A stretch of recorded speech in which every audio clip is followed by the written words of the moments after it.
Testing.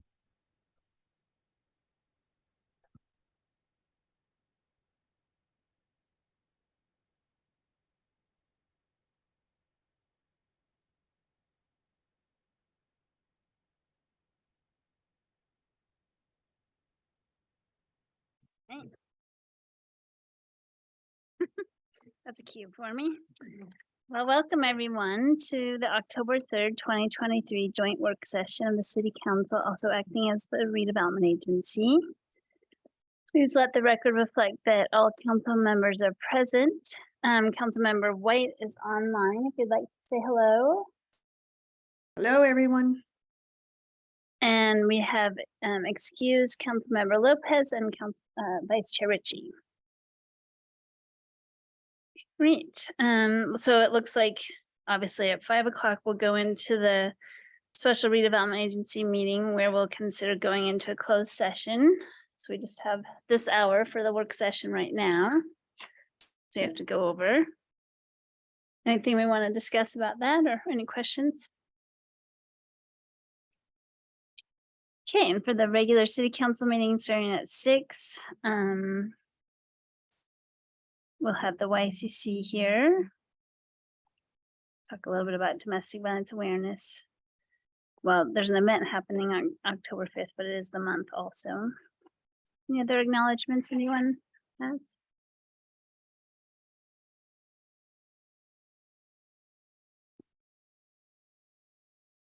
And then we have the consent item, which is the municipal boundary adjustment with Marriott Slaterville. It's a corrected ordinance.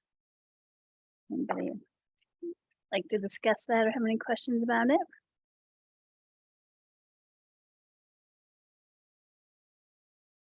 And so it's just consent, there won't be a presentation or anything. And then we have the report from the Planning Commission. Oh, go ahead. With that in mind, maybe we ought to have just a quick little explanation in this meeting of what that correction was and why. And Sure. I don't know. who's doing it. I'd be happy to do that. Sorry. So one of the conditions of the boundary adjustment, the engineering and the administration requested was that the storm drain that moves water from this property to the nature center be abandoned. And that was a condition of the boundary adjustment. The original ordinance mentioned that in the recitals, but it wasn't in the body of the ordinance. And so the legal just thought maybe we should change that. So we've just made that change and nothing else is different. so for the record, there isn't any substantive change to the boundary or anything No. else. It's all just had- bookkeeping and Yeah, it's just clarifying in the ordinance. okay. I just want to get that for anybody who cared and was on the record. You bet. Okay, so moving on to the proposed zone text amendment, use and development standards in M1 and M2 zones. That's quite complicated. I mean, that title sounds very easy, right? So we'll receive a full presentation, right, Glenn? Yeah, so if it's okay that I take a few minutes now Please. to explain everything. So yeah, Barton will give a full presentation that goes over all the changes. At that point, you can accept public input. And then after that, you would have the option to substitute the one ordinance that's in the packet material for the 3 ordinances. So we've talked a little bit about this. We talked about splitting the ordinance up in the work session last week. We weren't able to split it up the way that we had hoped. So we did have to group some of those uses and some of those changes together that the council wanted broken out. So in that ordinance, the number 1 ordinance, we're referring to the 3 as ordinance 1, ordinance 2, and ordinance 3. If you substitute this ordinance 2023-54 that's in the packet for those 3, that ordinance number 1 includes some of the uses that you all wanted broken out. So the junk and salvage, the personal storage, and the athletic facilities, the indoor outdoor business changes. So we weren't able to break those out into their own ordinances. So they're all in that ordinance number 1, and that really has to do with changes to the use table. We had to keep that use table just in one ordinance. So that's why all 3 of those are in there. There are a few other smaller changes in that ordinance 1, but then in ordinance 2 and ordinance 3, those have other changes that are not related to the use table. So ordinance 2 has the towing and impound changes, and auto body repair and body shops, and the towing and impound lot changes. And then ordinance 3 has all of the site development and design standard changes in it. So that's kind of how it's broken up. Within that ordinance 1, that's where we've provided a lot of information to you all if you want to make the amendments to remove some of those changes. And so in the email that both Janine sent out last week and I sent out this afternoon, there's a roadmap document that Barton had put together that shows what the changes would need to be if you wanted to take out the used and rebuildable car lots and junk and salvage uses, for example, or the personal storage. So it kind of maps out, if you want to have those changes removed, as some of you had mentioned, it shows how you would do that. So you would substitute the 1 for the 3, and then in that ordinance 1, after that substitution is made, you can make further amendments to that. So we've just mapped out the 3 that were the uses that you all talked about the most. So like I said, the junk and salvage and rebuildable car lots is 1 amendment. The personal storage is as a 2nd amendment. And then the indoor outdoor recreation business or the athletic facilities as a 3rd amendment. So if the council feels like you all want to take one of those out, or 1 or all 3, there's language in there in the email and in that roadmap document that explains what you would need to do to take those out. If you make amendments to that ordinance 1 and you feel like you want to take action on that tonight, it would just be a roll call on an amended ordinance. So you do the substitution first from the 1 to the 3. If you make changes to that ordinance number 1, you would amend those through voice vote and then adopt it as an amended ordinance, if all of that makes sense. So I tried to lay this out, like I said, in that email I sent earlier. I updated that spreadsheet that I had put together that tracks all the different changes by use. And because it's a substitute, we weren't able to get it into the packet and update the agenda yesterday. So I do have some hard copies. Barton will be going over those in his presentation, but if folks want to get an actual hard copy of all the changes, all the ordinances, I have those. There's not a lot of them. There's just about 5 of them, but if any of you all, or if anybody from the public wants those to keep track of what's going on, a few of those will be available. So any I just questions? asked a logistic question really fast, and I might have missed it because I was sort of doing 2 things at once. But so Barton will come up and do the presentation. Mhm. We'll receive public input. And then I thought that we talked about him coming up to talk about the 3 ordinance. Yep. So that'll be in his presentation also. So he'll touch on that as initial presentation, but then, yeah, he should be getting back up and kind of walking through what the changes are and helping with motions. And I can certainly help with that too. So if you feel like you want to table it to next week, we do have time. We have 1 more week. You can table that if you feel like you've had the presentation, the public input, and you want to wait till the council members are here.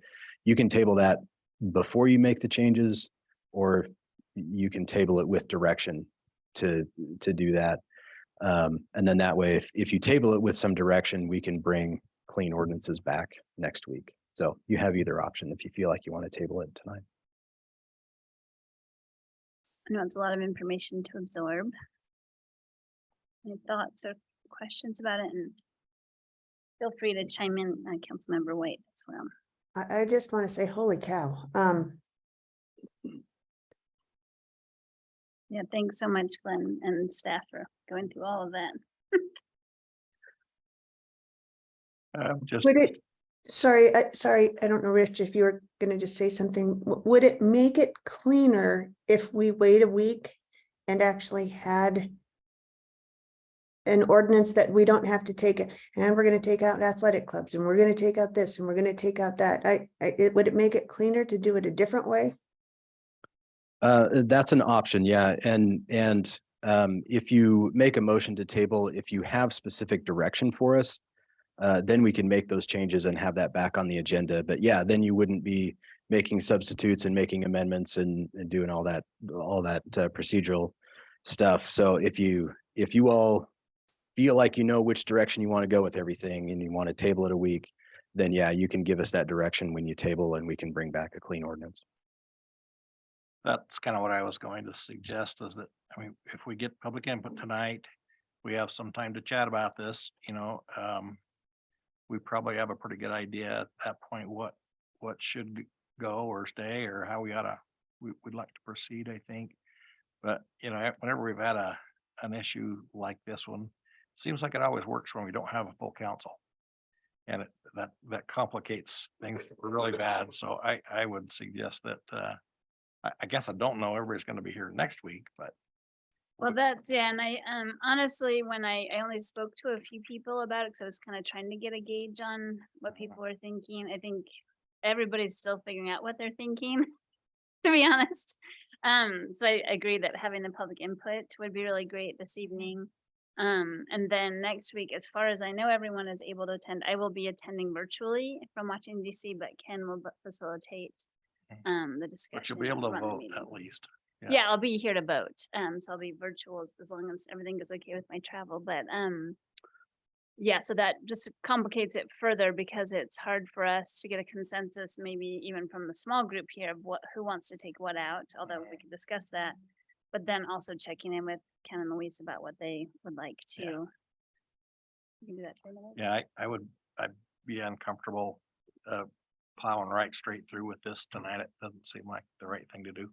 But I think, the bigger issue is we've all kind of discussed in different ways is that we have thoughts about, well, maybe we want to break it apart further or even create a new zone or something like that, but we just don't have the ability to do that in this 2 weeks.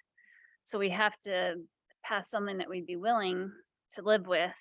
And then again, like we talked about, figure out a way that we're going to hold ourselves accountable for going back and actually making those changes. Because that's sometimes the reason why we don't want to go along with it in this way is because then like when do we ever get back to it or when do we go back and fix it later? So That might be a good complicated. question for our staff. I guess we, when we do these things, sometimes it puts the onus back on admin to fix things and bring it back. But too often, I mean, there's a million things to do, and I'm not blaming anybody, but oftentimes it gets overlooked and we don't. And so I'm kind of open to our staff being able to grab this and say, okay, we're going to keep it and make it happen. Like what's the timeline? I'm seeing Glenn nodding a little bit and, Mhm. Janine's kind of nodding a little bit. So I know we have the ability. I know our staff has got a million things going on too. So Mhm. it's not like we're sitting around waiting for things to do. But I think it's important that if we did do this, that it does need to be, have some reasonable amount of turnaround to get it back to us to where we can kind of make the thing Right. the way it really ought to be. Because I quite frankly, I think from what I've been presented and read and thought and received public input about, it seems like there's a really good argument for a new zone Mm. to make this thing, so I'm thinking we need to kind of at least think that might be something that's a potentiality. Any thoughts from either of you? Oh, my bad. Go ahead. I was just gonna say that I think I mentioned looking for some sort of in-between option, because I do think there are places where we want to protect our uses for the kinds of uses that the administration is proposing. So I respect that a lot. Yeah, So like I think- especially like the junkyard salvage by the river or things Yeah, like yeah, that, right? yeah. And also some of those areas that are facing Wall Avenue where our downtown's expanding, maybe some of our east-west corridors where we want to set a higher standard, et cetera. Mm. And I think that's maybe along the lines from a technical element that Rich is getting at. So I appreciate that, because I I've been struggling with the saying yes to it all and then no to it all. I don't like either of those. I just feel like what they're proposing, there's a place for, there's a need. And I just don't want to do all broad sweeping for everything, but I don't want to say no and then allow it broad sweeping either. I don't think that's the answer. So. Yeah. But also I took your advice and met with Glenn this morning and recognize the technical complications in your hands. Thanks for being a stud. I mean, the guy's just a genius. Our staff are incredible, but just for the public that might be listening, just how challenging technically this is going to be from a procedural standpoint. So prepare for patience. For sure. And I was just making sure, I mean, let's just say we take the athletic use or that use, we exclude that. That means that it gets to continue to be in that zone and continue to operate that way, correct? Right? So, I mean, if we were looking to do a new zone for that, I mean, it would still be able to be allowed now until we come up with a new, if we wanted to come up with a new zone anyway. So I mean, I don't know how many other, but I was Yeah. just making sure. Yeah, I mean, what I've heard is, there's definitely feelings about that. And then there's feelings about perhaps the storage unit changes. And then, as we kind of mentioned, I think some people also feel like they do want to limit the junk and salvage yard, but only within certain areas possibly. So I've kind of heard a broad range of thoughts from people. I don't know if there's enough people to, maybe people want to try to convince others of excluding or including, in the next week.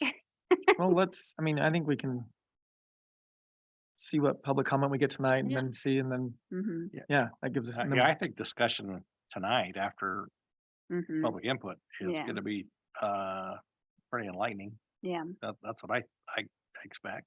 Yeah, and then we could ask the council members that aren't here if they can view that or listen to that portion. And then that would be helpful for them too. Then we would table it just till next Tuesday, 10th.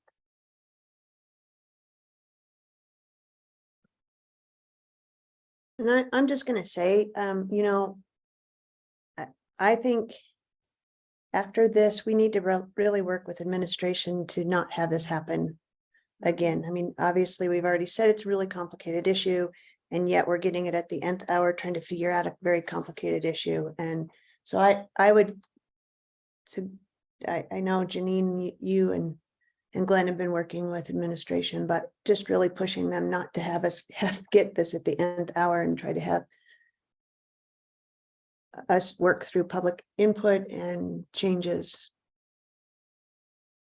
so late in the game. Yeah. Janine, did you want to speak to that a little bit about? some No, I was ideas? just going to say, we have been working with administration on, I made a proposal. Mara's been out of town this week, but we'll discuss it first chance I get with her. Yeah, I like some of the elements of that, just certain deadlines. I mean, once in a while, if something like this were to occur, that's a little different than we feel like it's quite often that we're in this situation, and we don't want to undermine all the work that's already been done, of course, or the reasoning behind everything that's happened, but then we sort of always want to be advocating for the community and then ask these tough questions, right? So it's a balance. Well, it seems like a good plan, and I can't forget where Barton is. Thanks, Barton. Well, I guess he's not here right now, but thanks, Barton, wherever you are. Hey, Angela, just real quick, I have a question. So if we table it, we'll take public input, table it tonight. So is your suggestion having we will have a different opportunity for a different ordinance, or would we pass it the way it is now and then work towards a different ordinance down the road? Because if that's the case, if we're not going to change the ordinance next week, then, or the zoning piece of it next week, then maybe we should just vote on it tonight. I guess I'm a little bit confused, and I'm sorry. Sometimes you lose it through the. Oh, no, I mean, Like- if there's any time to be confused, I think this is an absolutely normal time to be confused. So we do have possible recommended changes in the information that Glenn sent. I Right, think, the biggest challenge we have is when I talked to both Vice Chair Ritchie and Louise just very briefly, I didn't have a clear sense for what things they wanted included or excluded. And so that would also give them a chance to vocalize, their support or their ideas about which one should be included or excluded too. Okay, so it's possible that by next week, we might have a different direction. Okay, that makes sense. Thank you. Councilmember White, can I address that just a little bit? Yeah, So anything that you would do next week versus this week would just have been taking something out. So there wouldn't be anything new proposed. So what's in your packet now is kind of like the most that could be changed. And any direction we would get would be taking something out of those changes. So nothing new would be introduced. So going from the one ordinance to the three, it's all the same information. It's just broken into three ordinances. If you all want to take something out, it would just be removing those changes, but it wouldn't be adding anything new into the ordinance. that makes sense. Okay, thank you. I was just trying to keep up, so thanks. Yeah, that's a good clarification. I appreciate that because we won't have time to develop anything new. I mean, related to the. Yeah, Rich was saying, like a new zone or something. We're not. Right. Yeah, okay, all right. Thanks.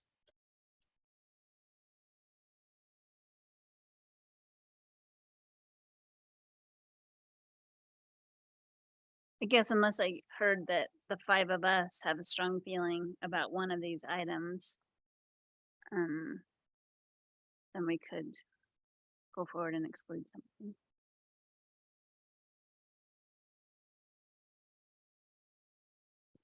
I'm not sure we'll know till we have all the start public- talking, Yeah. Right, and once we do, maybe we will discover that. Yeah. And part of this may be able to be passed tonight, so. Yeah, and I think from staff's perspective, the danger is because you don't have a full council that, and you're all on different places, that none of the ordinances would pass. You wouldn't get Right. And then You they have would, to have then they full- would have failed. and they would have failed, Mhm. and then, right? So Yeah. yeah, I think a good discussion will be helpful, and if we can get some direction out of that for Glenn and James, that would be great. Well, we have done in the past, if we've had an item that didn't pass, that we thought might pass with 7, we've made motions to reconsider. And that could happen if that, in that eventuality. But hopefully we will have to get it that messy. That is a little messy. Well, I think, I guess, in fairness to the folks that couldn't be here, I feel more comfortable just waiting until they're I part do of the too. actual way. I'm with you. Yeah. Since we do have one more week, and hopefully the majority of people can show up, so. Hey.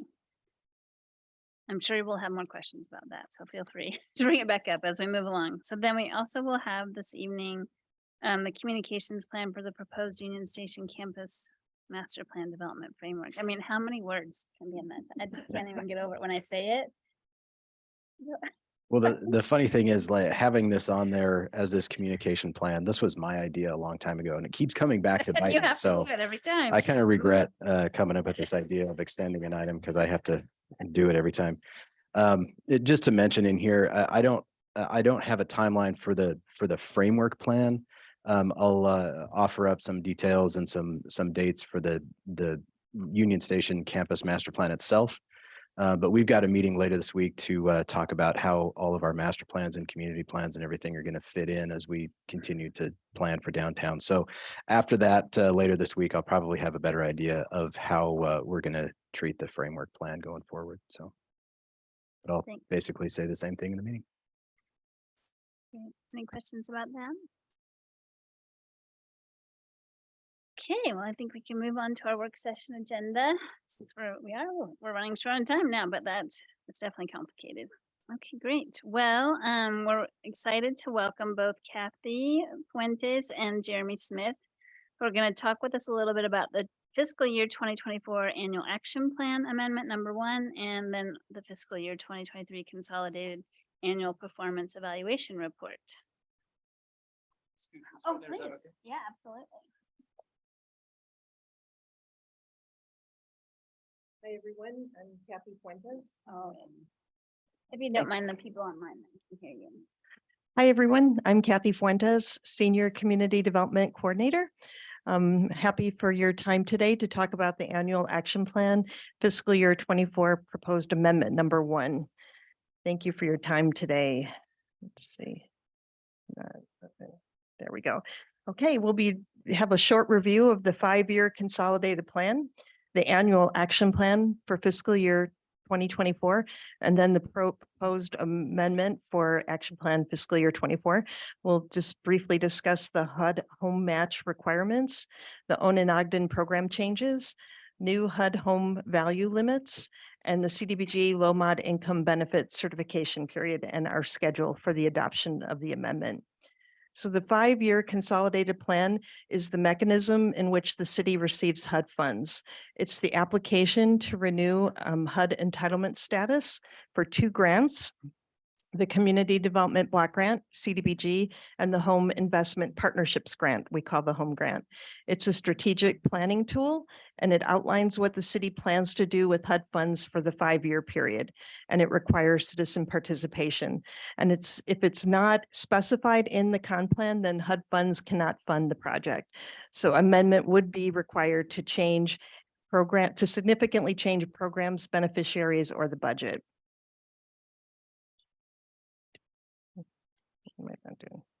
There we go. Okay, the annual action plan for fiscal year 2024 is the application for HUD funds for the CDBG and home grant for the year. It implements the 4th year of the 5-year consolidated plan. It determines the programs and projects that will be funded.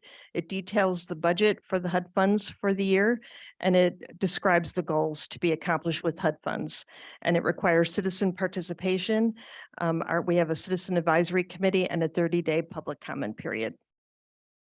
So the proposed annual action plan fiscal year 24 amendment number 1 includes updates to the HUD budget, revising our carryover budget from estimates to actual carryover amounts, updates our program income estimates for the year, and budgets those dollars.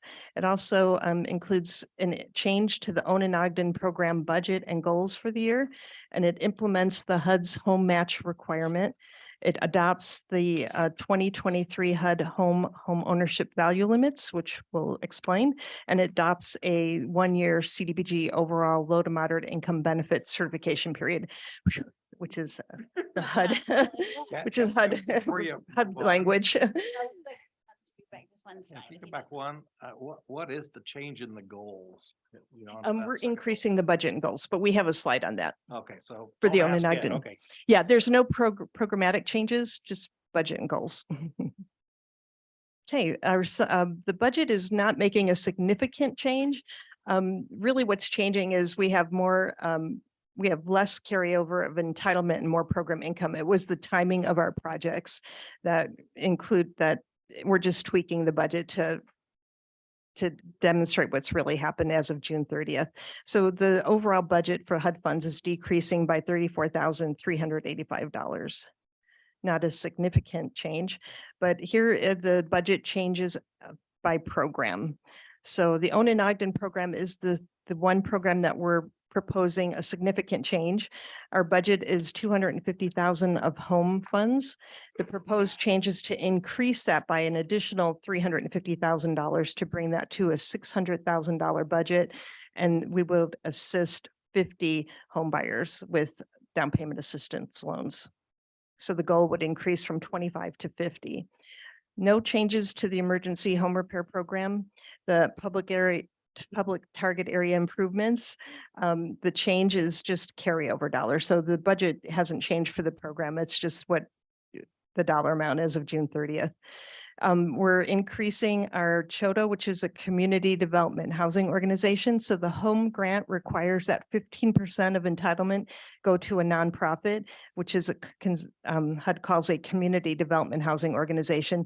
So $59,856 is our annual allotment for that. And we are budgeting that to a project this year. And then we have the Quality Neighborhoods program, which is decreasing by $600,000. $350 will go from Quality Neighborhoods to the Ogden program. So we're moving money there. The budget is 2.9 million for HUD funds, and our goal is to renovate 6 homes for the year.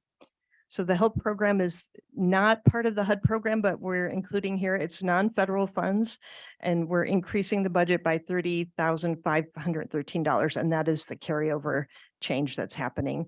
The goal is to complete 30 home repair loans to homeowners in Ogden. And then the Home Art Plan is the one-time entitlement award we received for homelessness. Our goal is to assist 15 homeless persons or persons at risk of homelessness with tenant-based rental assistance with supportive services. That would be 15 persons for the year, and then that will be another 5 years, each year, 15 persons to be assisted with that. And then we have our admin program funds. I have a follow-up question. So on the Own and Ogden program in particular, since we're making such a large change, does that mean that we've actually utilized all the funds from, I guess, 2023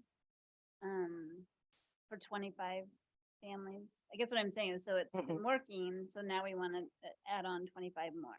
Yeah, and usually every year we do come in our amendment, we increase it every year, our budget, because in fiscal year 23, we assisted 43 homeowners, a little bit short of our goal, but we're now we're going to be talking about the HUD home value limits, which have increased, which is really going to help us assist more homeowners. We were getting applicants that couldn't qualify because the HUD value limit was so low. So we're ramping up that program now. And that's kind of what I was trying to verify, is that obviously, however we have it set up now, and then now with this new value limit, then that you assume it's gonna continue to work. Yeah. And we have already completed, what, 20 for the year around? Yeah. Okay. And that's the fiscal year. Yeah. Okay. And so we also, for our business loans, HUD Looks like maybe funded we have one other programs. Oh, I'm question sorry. here. And this is complementary to what the state's Mhm. offering, right? Because it doesn't have to be new construction.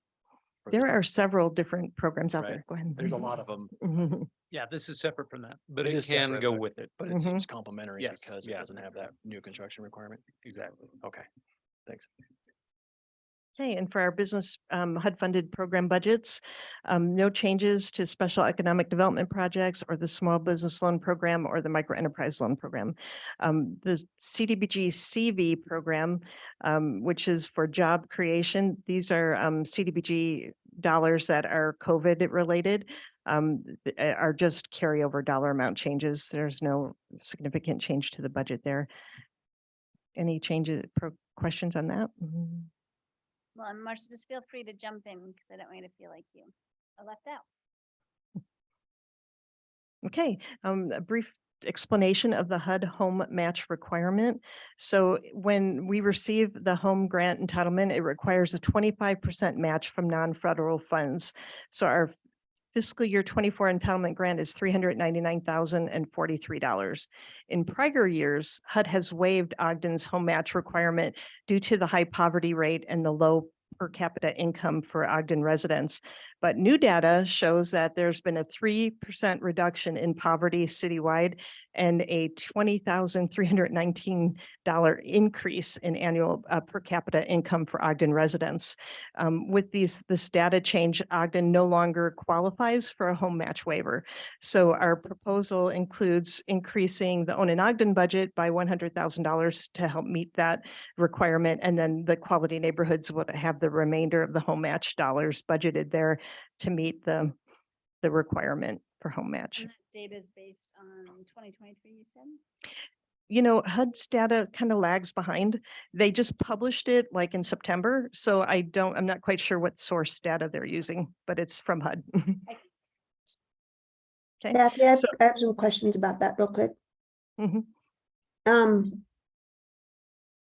So first of all, 3%, that's excellent, but an increase in $20,000, what's in per capita income? So So per, yeah, per capita income, I have this, I put the definition in my notes, is income is measure of the amount of money earned per person in a nation or geographic region.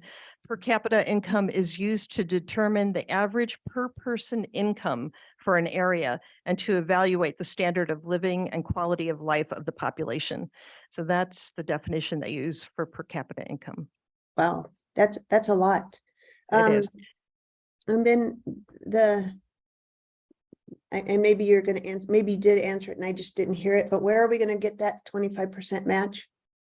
So each year, our budget includes a $150,000 transfer from tax increment tax dollars. So it's been in our budget for a few years, but we have not had to use that for home match. So now we are budgeting it to own in Ogden and to Quality Neighborhoods. It's been in Quality Neighborhoods, assisting with our HUD-funded program projects.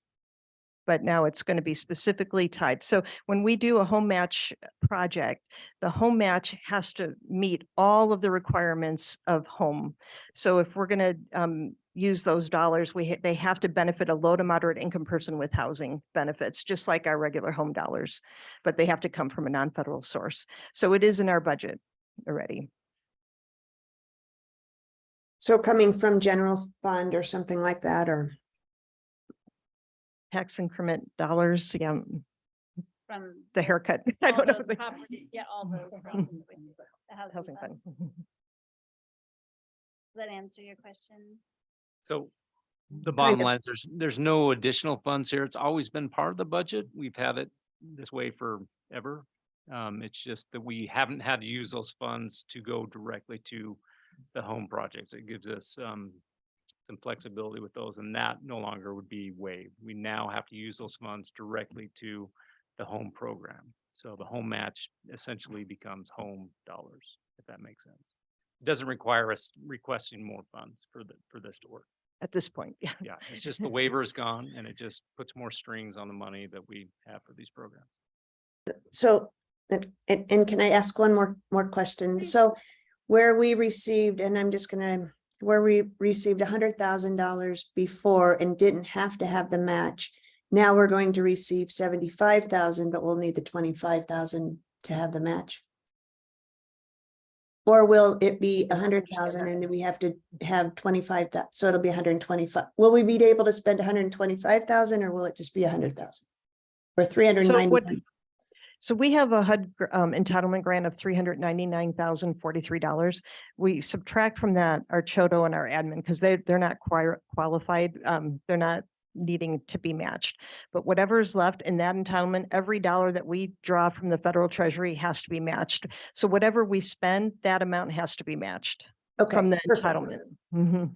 That's what, yeah, okay, awesome, thank you. 25%, yeah, So 25 cents every dollar. right, Okay. of entitlement, right. So our program income does not have to be We matched. need like a but- little visualization of buckets.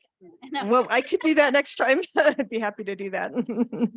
No, you already anticipated that I was gonna ask what per capita income is, so I appreciate that too. This is always a hard program because of all the, So many Federal rules. rules. Oh, yeah. so do you just match it as you spend it? Or do we budget? for the It full does not match? have to be tied to a project as long as the project qualifies, meets the home regulations.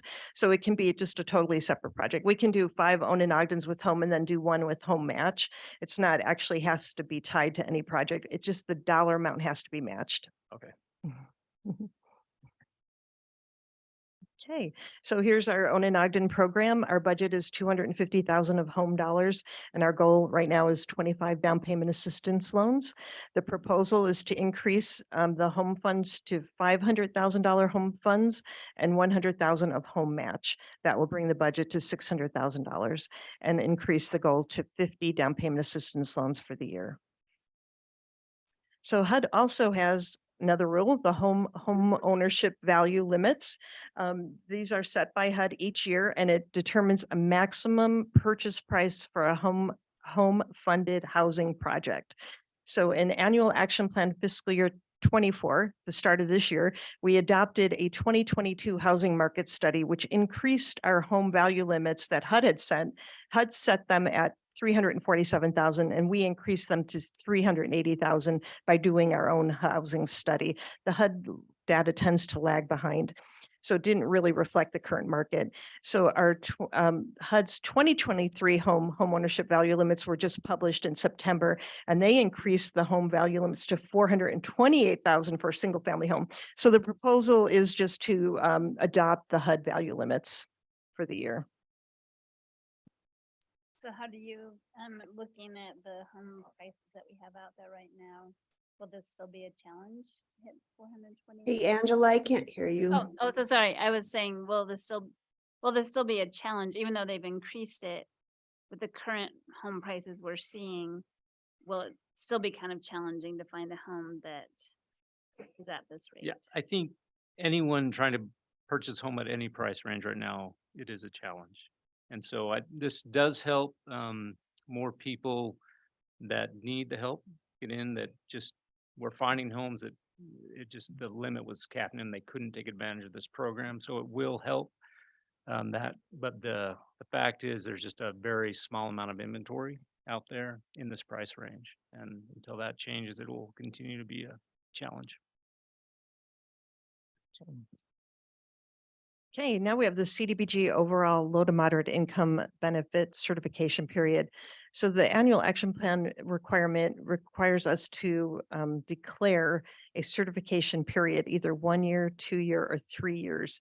At least 70% of all expenditures in that time period must benefit low to moderate income residents, and no more than 30% can be used for urgent need for like NRSA housing benefit or preventing and eliminating slum and blight. So annual action plan amendment 24, amendment number 1 proposes a 1-year certification benefit, low to moderate income benefit period, that no less than 70% of our CDBG and CDBG CV expenditures will benefit low to moderate income persons. So we're just fulfilling that requirement of declaring a 1-year certification period. Okay, any questions on the action plan amendment, the budget, own in Ogden, home value limits, home match, or overall benefits certification period? Not seeing any here. Okay, our schedule is, we are currently in a public comment period that ends October 17th. Today's the work session, and then the public hearing to adopt is October 17th. It goes into effect October 18th, and the program year ends on June 30th, 2024. Thank you for your time on that. Thank you. Okay, now we have our The other Next. really long title.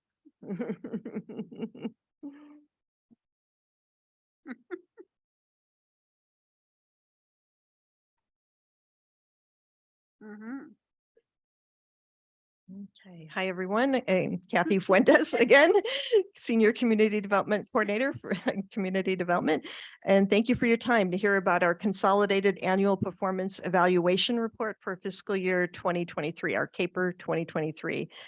The CAPER is the annual HUD requirement to report on the activities of the annual action plan for fiscal year 23. It reports on the CDBG and home grants for the year, and it's submitted to HUD in September.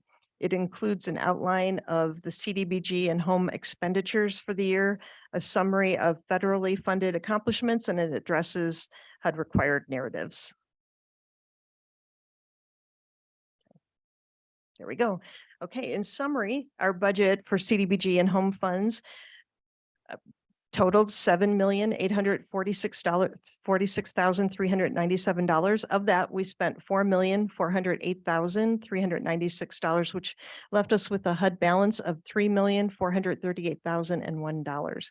This includes the Community Development Block Grant, CDBG, and then CDBG CV, which is CDBG funds from one-time entitlement award from the CARES Act, the Home Investment Partnership Grant, the Home Grant, and the Home ARP, which is the American Rescue Plan, a one-time entitlement award for homelessness. That is our overall budget summary. Okay, and these are our projects that were completed in the year. We have the Quality Neighborhoods Program, which completed 4 home renovations. The city purchases the homes, renovates them, and we sold them to low mod income homeowners. We have 4 completed and 9 underway as of June 30th. And just here are some before and after shots of our projects.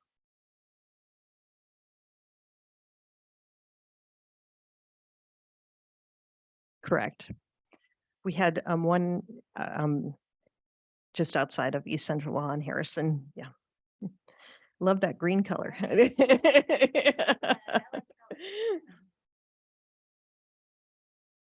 Sometimes, and we do check these projects for sewer lines and repair sewer lines when needed before we sell them to new homeowners. Okay. And also we have the quality neighborhoods. Oh, I'm sorry. Did you have a question? Okay. Quality neighborhoods. Yeah, thumbs up on the sewer line repair. Thank you. That. We also includes infill housing, and we have 2 housing projects or 2 homes under construction on 2800 Monroe. I've been watching those go up. They're really nice. They're very nice. Yeah. The Emergency Home Repair Program provides loans to low-income homeowners to address an emergency situation. We completed 6 loans in the year and have 1 underway as of June 30th. The Own in Ogden program completed 44 down payment assistance programs. 43 are HUD funded. 41 low mod income homebuyers received $10,000 home down payment assistance. 2 teachers received $15,000 and 1 firefighter received $20,000 of housing fund, which is not HUD funds, down payment assistance funds. So all down payment assistant loans are 0% interest deferred payment. Loans are due in full when the beneficiary sells the home or moves out of the home as a primary residence. Okay. We have a target area we have 2 target area public improvement projects that were underway as of June 30th. The East Central right of way and 2300 Quincy, which includes replacement of deteriorating sidewalks, drive approaches, curbs, gutters, and portions of the street. Also includes trimming, removal, and replacement of street trees and associated landscaping. Those projects are underway. And then the HELP program, which is also not HUD related, but we're giving you an idea of what happened for the year. We completed 29 HELP loans and had 8 underway as of June 30th. These are loans to homeowners. It's to address exterior home improvements or code corrections.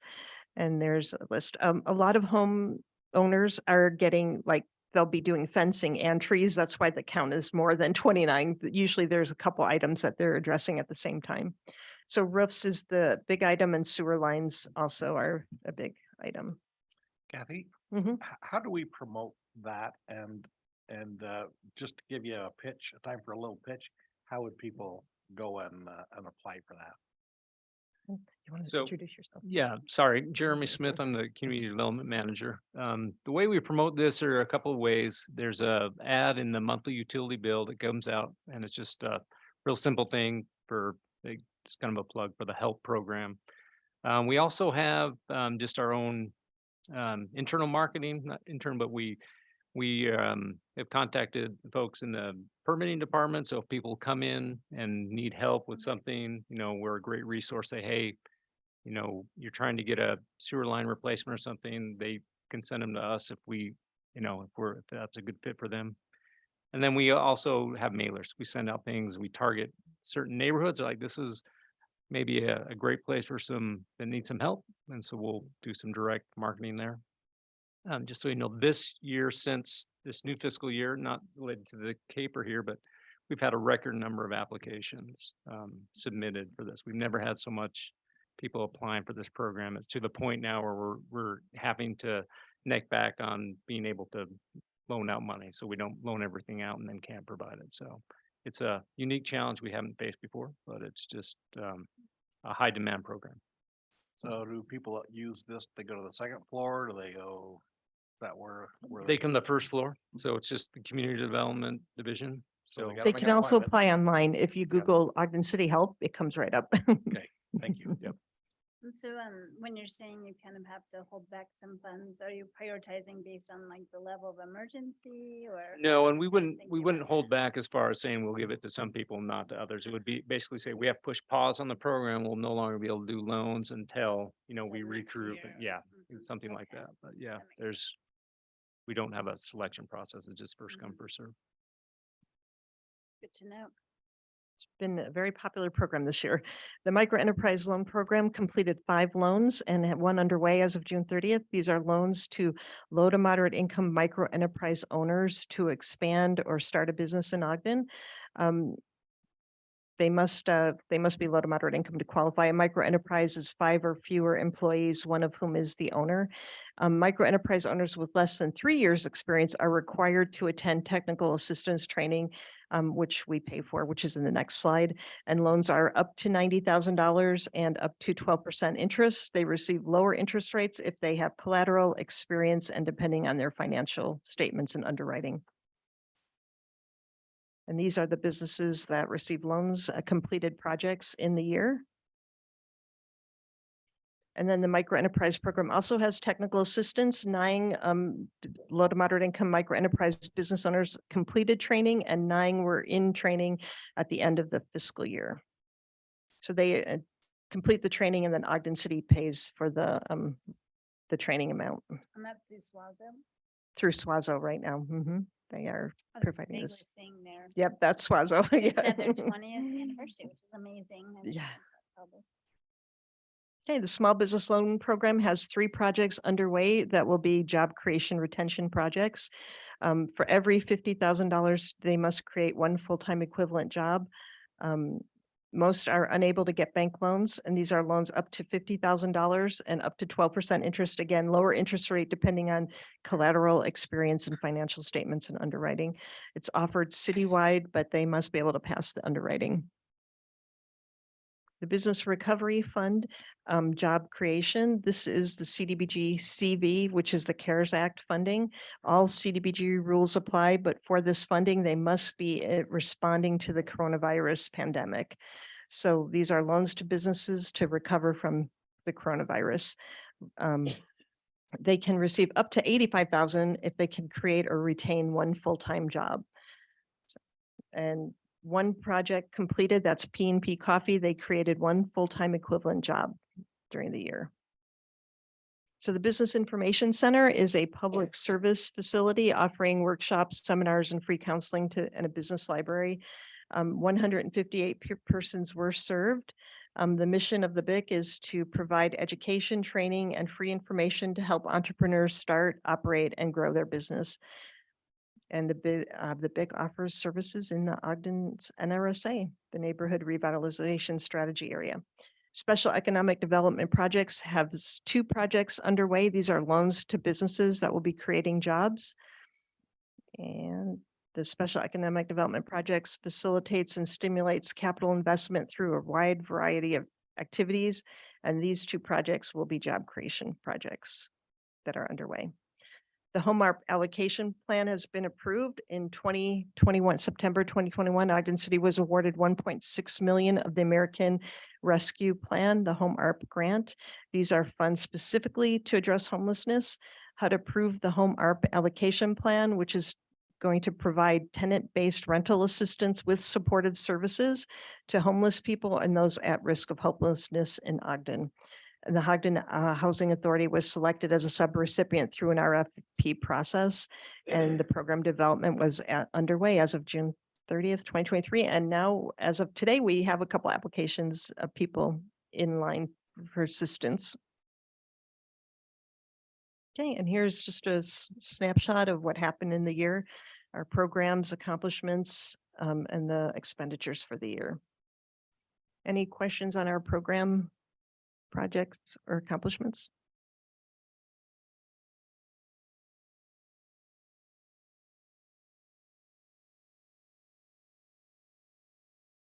Not seeing any.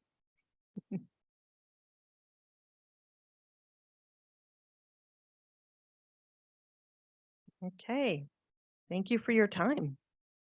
Thank you. Any other questions for these 2? Not seeing any. Thank you so much for all of your Okay. work. We'll see you in a couple weeks. Thank Thanks. you. Thank you. Thank you. Have a good night. You too. Any other council business or anything you need? No, I don't have anything now. Thank you. Nothing. Okay, well, we have 5 minutes if you want to grab your dinner.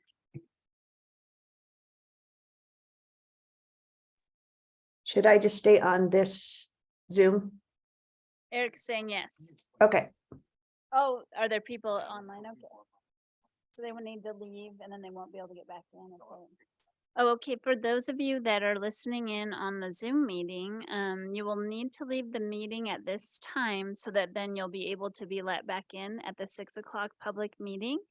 If you don't leave, then you'll be removed from this closed session period, and then you won't be able to get back into the Zoom meeting. So you can determine what you'd like to do. I anticipate we'll do roll call when we come back to the Special Redevelopment Agency meeting, and then consider going into a closed session.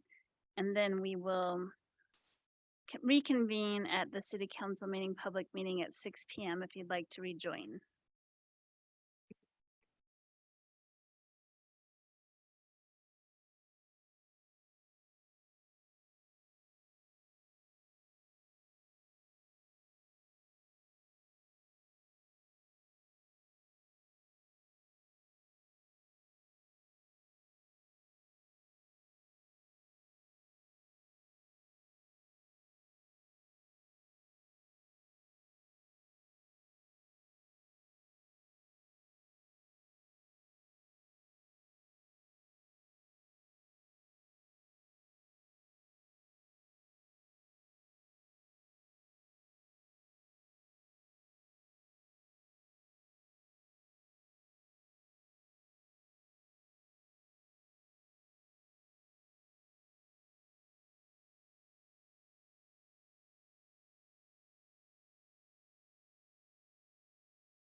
Okay, we ready to go? Also, welcome everyone to the Special Redevelopment Agency meeting, of October 3rd, 2023. Please let the record reflect that all council members are present, with the exception of Councilmember Lopez and Vice Chair Ritchie, and then Councilmember White is online. Would you like to say hello? Hello.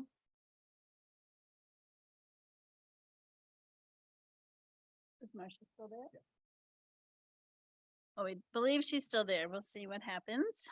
Hello, can you hear me now? At this time, we may consider going into a closed session. So if anyone is still on the Zoom meeting, if you don't leave voluntarily right now, the staff will remove you and then you won't be able to rejoin at 6 o'clock.